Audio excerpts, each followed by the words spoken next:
Christian Agenda Chapter 2, Redeeming Principles. Do not forget that God is the central theme of our destinies. Desire the well-being of others as much as you desire it for yourself. Come to terms quickly with your adversaries. Respect your neighbor's opinion. Avoid disagreeable disputes. Loan without expecting restitution. Happily give your assistance in good works. Do not worry about slanderers. Thank your enemy for the value he ascribes to you. Help children. Do not abandon the old and sick. Where benefits are concerned, think of yourself less. Apologize sincerely. Criticize no one. Straighten your defects before correcting the defect of others. Use faith and good judgment. Learn to sow that you may reap a good harvest. Do not expect grapes from the thorn bush. Free yourself from the weight of excessive conventionality. Cultivate simplicity. Talk as little as possible about yourself and your problems. Stimulate the noble qualities of your companions. Work for the good of all. Value time. Organize your work knowing that each day has its obligations. Do not be anxious. Serve all people with detachment. Be happy, just, and grateful. Never impose your point of view.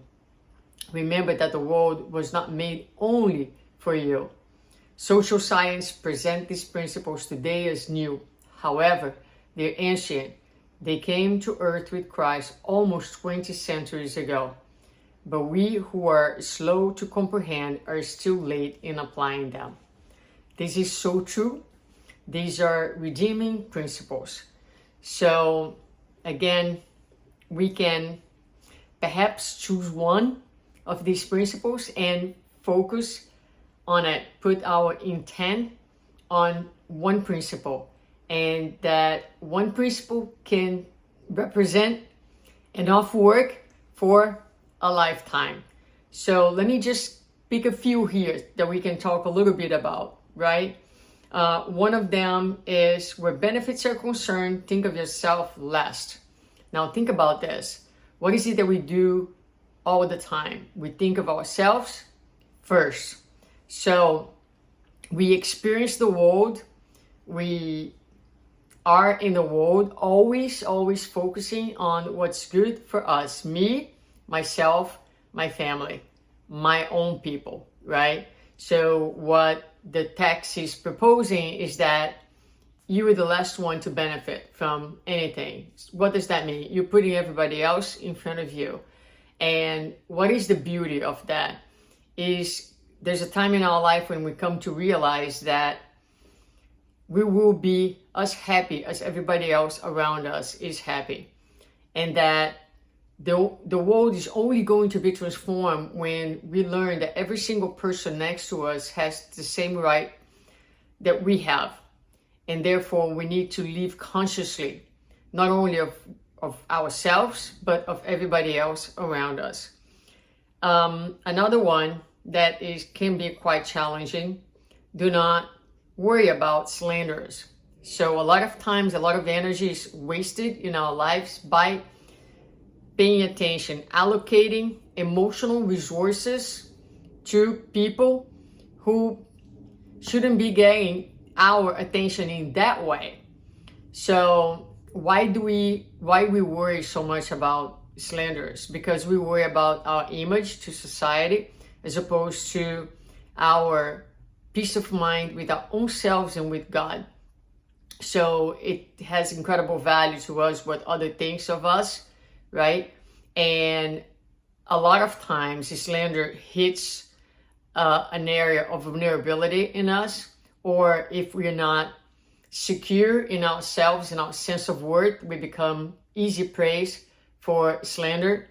But the slanderer is going to have to deal with his own conscience and respond for his own choices and acts one day. We are responsible for what we are doing, how we are acting and reacting at each moment. That's what we are responsible for.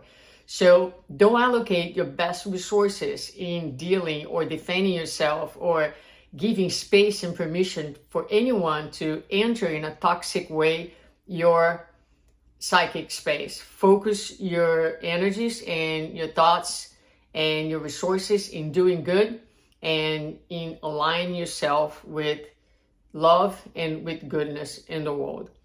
So again, listen to the message, take a few topics and think about how those can apply to you. How can you take them and make them an intent for the day? Stimulate the noble qualities of your companions. We can only do that when we are not threatened by the other, when we understand, for example, that every single person is divine, is special, is unique. So someone becoming enlightened does not necessarily, oh my goodness, does not necessarily diminishes our own light. We can all be light together. So the world, again, is going to be a better place when we're able to identify the goodness, the light of others, and actually nurture the light, as opposed to what we do more commonly, which is to compete and to put people down. Instead, let's all rise together to a different level of awareness and to also a different world.